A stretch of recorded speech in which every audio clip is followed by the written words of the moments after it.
Well, we have the moral teachings of the Quran. The word for moral behavior, moral conduct is akhlaq in Arabic, which is sometimes translated in English as ethics. And they define it as a set of rules of conduct or moral code or a general pattern or way of life. Of course, the Quran gives many rules of conduct and establishes way of life. However, the Quran contains more exhortation than stipulation. It rallies Muslims to act rightly and relates it to retribution and reward in this world, and judgment and subsequent punishment and reward in the next. The Quran assumes, rather confirms, I will say, that human knows the good but nevertheless fails to follow it. Allah subhanahu wa ta'ala said in the Quran, in one of the surah, that He has endowed, He has inspired every soul about its failing and its success. فَأَلْهَمَهَا فُجُورَهَا وَتَقْوَاهَا. He gave it a knowledge of what leads to piety and religiousness and what leads to falling and failing. Now, the Quranic rules,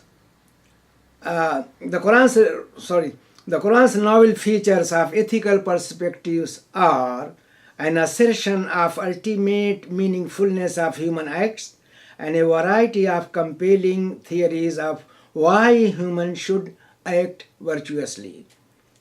Again, an emphasis on individual but also collective responsibilities for the ethical treatment of all persons, whether male, female, infant, wayfarer, neighbor, parents, or wife. The Quranic revolutionary theme is that the morality should transcend mere human interest and be purpose of human existence. The Quran repeatedly complains that human being is fickle or unstable. He calls upon his Lord when harm touches him, but when out of the trouble, he forgets him. But the same human being who is inclined to err can also recognize the good by reflection, reason, and instinct. The innate human response to evil and good shows that human nature is not hopelessly correct. So there is hope, and human being is able to change his mind. Now we find that Quran mentioned the Quran gave moral teachings in Makkan Surah mainly, and we find that they are sets of rulings given in these particular surah. Surah number 6, for example, ayah or verse number 151, 153. Then we find them again in surah number 17, ayahs 23 to 38. 23 to 38. And then we find them in surah number 25, verses 63 to 76. And then lastly in surah number 31, verses 13 to 19. All these are Makkan surah. So it means that in the very beginning of Islam, Muslims were given these instructions in order to prepare them for the future mission, to make them models for human being, how they should live on earth and how they should behave. Another thing also is to be noted that any set of teachings in these chapters which I just mentioned, it starts with the basic formula, basic principles of Islamic teaching, that is to accept the authority of Allah alone, to worship Him alone, not to associate any other being with Him. Means that not to bring other people as teachers of morality, but it is only Allah subhanahu wa ta'ala who can give the best teaching to mankind and tell him how to live and how he can achieve his success. So all this starts with La tushrik billah. Don't associate anything with Allah. وَقَضَى رَبُّكَ أَلَّا تَعْبُدُوا إِلَّا إِيَّاهُ. That your Lord has decided that you worship Him alone. So this is the very first teaching which Quran gives before it embarks on any other moral teaching. Because that will provide a person, a Muslim, a very sound and stable ground to stand on and to proceed. When a person believes in one God, he feels stronger and he feels more stable than if his mind is divided between too many gods. And another thing also is there to be remembered, that by believing in Allah, all those teachings which are going to be mentioned, which are to be followed by a human being, he should expect reward from Him alone. So it is not like good conduct in a secular society where the people want to have their names mentioned to get fame, reputation. No. A Muslim is required not to expect any reward, even thank you from the person to whom he shows benevolence or to whom he shows kindness. Quran makes it very clear in Surah number 676 that they should be able to say to those to whom they help that la nuridu minkum jazaan wala shukura, that we don't expect from you any kind of compensation, even thanksgiving, even saying thank you. We don't expect this. That should be the behavior or the habit of a Muslim when he comes to act the way Allah has taught him. Now the second point which comes in the moral teaching is وَبِالْوَالِدَيْنِ إِحْسَانًا. After giving the authority or accepting the authority of Allah subhanahu wa ta'ala alone, then the person should move or start in this world. The first people being subject of his conduct are his parents. He should show kindness to them, should be able to help them and take care of them. That is very, very important. Quran is full of this instruction for Muslims that they must be kind to their parents. Because it is noted that the people, when the child becomes on his own, he tends to neglect his parents. Quran says that is not a proper way of conduct. But the parents must be given support, must be taken in care, and all that they need in that old age, it must be provided to them. In Surah number 17, really Quran gives a very good example that the children for their parents should be like the bird which protects its chicks by spreading its wings over them. So that should be the way a child should take care of his parent. And also one should remember that why so much emphasis on parents, because though Allah is the one who creates everything, He is the basic and principal cause of all that happens here. A child is the result of the contact between his father and mother. So now they are, we can say, somehow a cause of his coming to this world. He should not forget that cause and give it due respect and due recognition. So that is second thing which comes in Quranic teaching. And after that, behaviors, other conducts are taught that people should be kind to others, to relatives, to those who come in contact with them, and in their normal behavior they should be very kind and thoughtful of others. When they walk, they should not walk with arrogance, with stamping their feet on the ground. When they speak, they should lower their voice, should not be shouting at others, and always they should be engaged in preaching what is good and against what is wrong. There are a number of verses which Quran gives us, and then one of them, Surah number 16, ayah number 19, is really very, very important. That prescribes three things on which the stability of human society rests. The first, justice. Inna Allah ya'muru bil 'adli wal ihsan wa ita'i zil qurba. These are three things which Allah has commanded. Justice. And justice must be done. The people must be, everyone must be given what is due to him. No one should be denied of his rights. The justice which Quran puts in this surah is mentioned again and again in many other places. And Allah makes it very clear that justice must be done, whether the matter is related to a friend or to an enemy.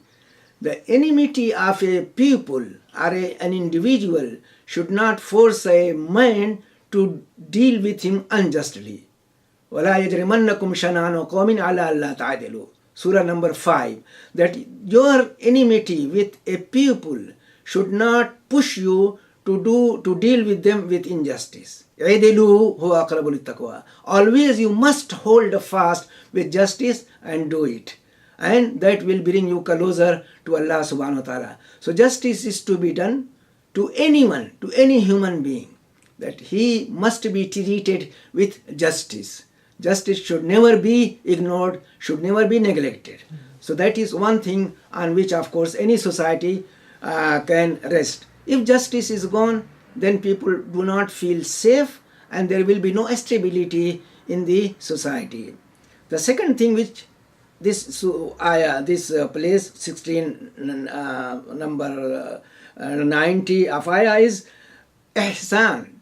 Allah commands people to follow ihsan. Ihsan means good conduct, right behavior.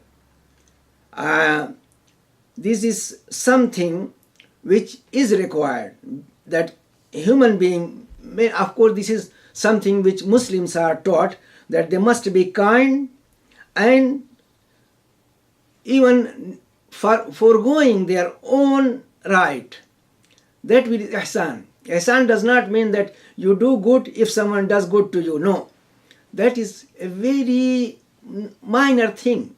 But ihsan means that if someone does bad to you, you should answer by doing good to him. That is very, very difficult, as we will come, that Allah has said it, that it is not easy. It can be done only by those people who have been endowed with patience and very firm and strong resolution. And then the third thing is, which Allah mentioned for a Muslim to do, is protection of the bond of relation, ita'i zil qurba, that don't neglect your relatives. Be kind to them and give all that they deserve. Their right should not be usurped. Their rights should not be neglected or ignored. That must be done. Now this will bring stability and close relations among the family, among the relatives. And remember that the society is composed of these families, and families are composed of individuals. So Quran teaches morality for individual first and then goes to the family, that every individual must reform himself first, be a very nice and decent people, helpful to others, and doing all the good things for others as the one which he likes for himself, he should do to others as well. So families, if they are in peace, they are together and have no problem, the society at large will be peaceful and will have no problem as well. Now then, against these three good principles or good acts, Quran mentioned three bad things, bad character, which must be avoided. He says, وَيَنْهَى عَنِ الْفَحْشَاءِ وَالْمُنْكَرِ وَالْبَغْيِ. Fahsha means immoral or indecent acts of any kind. Immoral acts in any way, indecent behavior in any way, Allah doesn't like it. He doesn't want his servant, his devoted servants to commit any of these bad acts. And the second is al-fasha wal-munkar. Munkar means such bad acts that are considered abominable by all people. Everyone abhors it. Everyone disagrees with it. Some kind of bad action should be avoided by Muslims. Now, of course, this is a very general term and very wide scope is there for this munkar, something which people don't like, avoid it. It may be sometime that there is nothing bad in it Islamically, religiously, but since the people do not like it, it is better for a sincere Muslim to avoid it. And then, wal-baghi, the last thing which Allah mentioned in this ayah is aggression and transgression of limits by violating the rights of others. That should be avoided. Because when this happens, others' rights are neglected, they are not maintained, then there will be rift in the society, dispute will appear, and then fighting may ensue. So to avoid all these problems, one should avoid baghi, one should avoid aggression and transgression from the very beginning. There are limits Allah has put. In the Quran mentions again and again that limits of Allah should never be transgressed, because if they are violated, then of course there will be problem. The person will harm himself in this world, and of course a very severe punishment is awaiting for him in the hereafter. So in another place Allah mentioned this, that good and bad cannot be equal. In Surah number 41, ayah number 34, that good and bad cannot be the same. And Islam does not teach only to ignore evil deeds of others, but to do good to them. That is a very important teaching in Islam. Allah says that the nobility or the perfection of a person lies in that he not only does not take revenge from others, but he does good thing to him, to the one who was very aggressive to him. In Surah number 42, ayah number 40 to 43, we find these verses where this matter is taught. The Quran allows that retribution. Quran allows revenge and retribution. If someone does bad to you, behaves wrongly to you, you can retaliate, but puts 4 conditions for this retribution. First, that the retribution must be equivalent to the offense. وَجَزَاءُ سَيِّئَةٍ سَيِّئَةُ مِثْلُهَا. What was done to you, if you want to retaliate, you must do a similar thing to the other person, to the aggressor. Now one has to think whether it is possible. Suppose a man slaps another one. He is allowed to slap him in retaliation, but can he guarantee that the power of his slap will be exactly the same as the first one's? Can he guarantee that he will not go to do more than what was done to him? So it is not possible to really fix and then understand what is going, what will happen in the future. So this is the first condition, that retribution must be equivalent to what was done to the man. And second one is that forgiving the offender is much better. If you forgive, then that is much better, because in this case Allah promises to give you better reward. Your reward is with Allah. You don't feel that you have been humiliated and got nothing. No, you are going to get something which will be much better than what you have, what you expected to find if you had retaliated. And then the third guideline is that one should not turn into aggressor. Once he was given permission to retaliate, he should not be aggressor. He was wronged, someone did wrong to him, now he turns to be wrongdoer. He becomes aggressor. That should not be. You are Mazloom, so remain Mazloom. Don't become Zalim. And the fourth one is very, very important, that crime must not be retaliated by crime. This means that if suppose someone kills the son of someone, so that he kills the son of someone, so he should not go to kill the son of that person, the killer. That is not allowed. Islam does not allow it. And then say someone raped the daughter of someone, he should not go and rape the daughter of the other person. No. The crime is to be limited to the one who committed it. It is not going to extend to the whole family or to the whole community. That must be remembered. So if all these things are remembered and followed, of course there will be a stability in the society. And then remember that moral character carries high weight, big weight in Islam.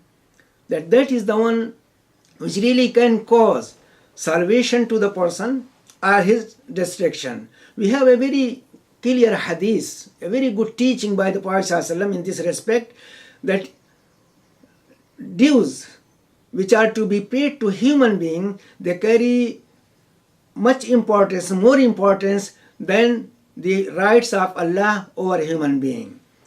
That he says that a person who did a lot of prayer, who performed a lot of pilgrimage, paid zakat and fasted beside Ramzan, other days as well, so he has completed and fulfilled all his duty towards his Lord Allah subhanahu wa ta'ala. But in the meantime, he was very aggressive to the people.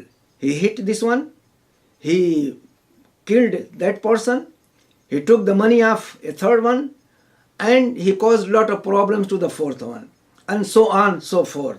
So the people suffered at his hand, and they were unable to take revenge and retaliate because he was a man of power, a man of resources. So they could not do anything to him in this world. On the day of judgment, the man will come, and of course the picture given about him is that he feels very happy because he knows that he has done a lot of acts of worship and he deserves to go to paradise. So he will feel that he is free, he will proceed, and these people, the one who were done wrong by him, they are waiting for him in the court of Allah subhanahu wa ta'ala.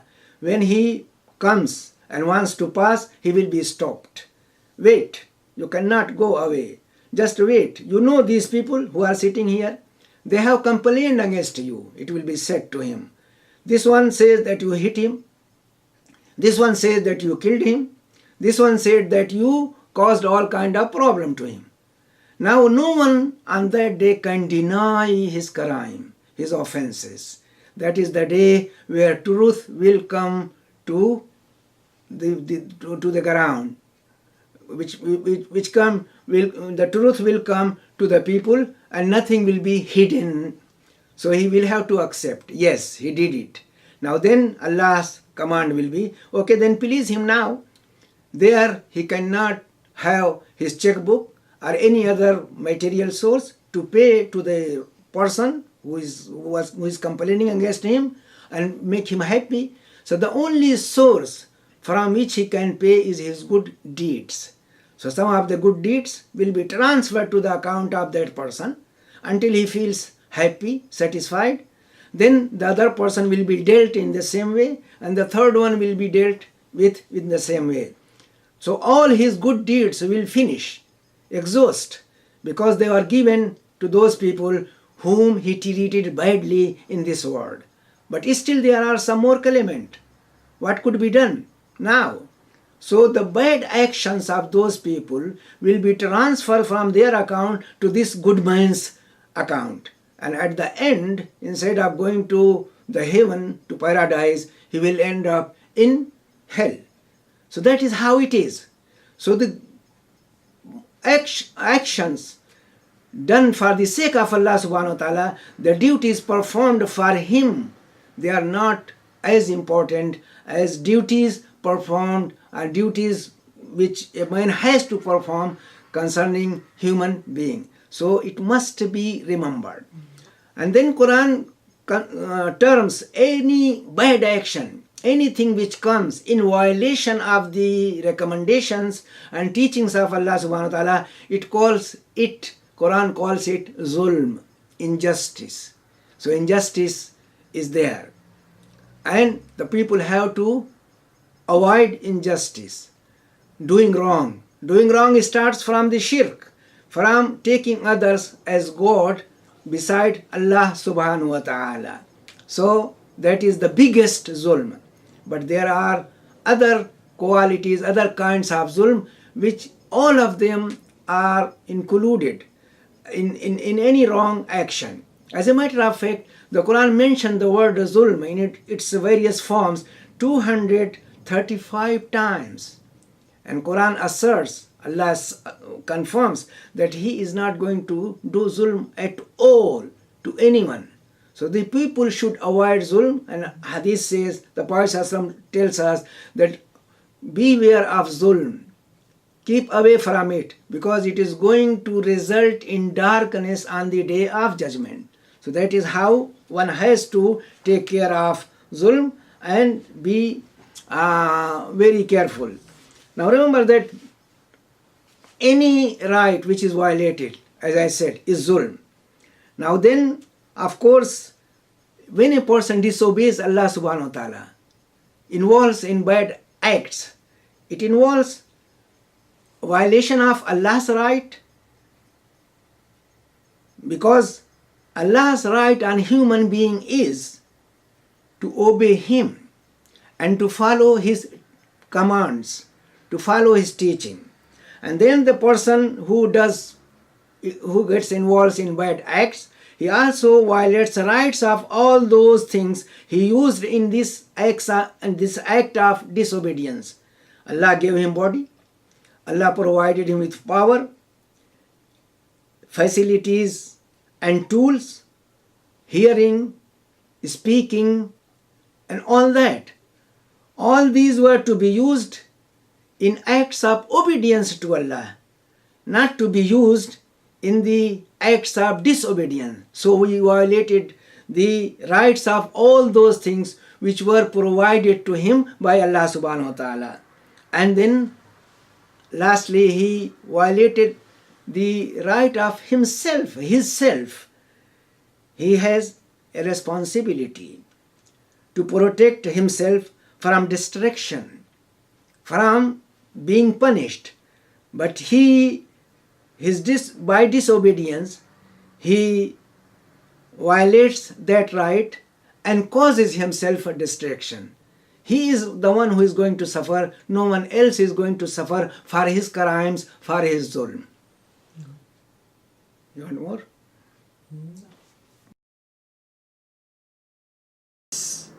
And fair dealing is concerned, Quran does not make any difference between a Muslim and non-Muslim.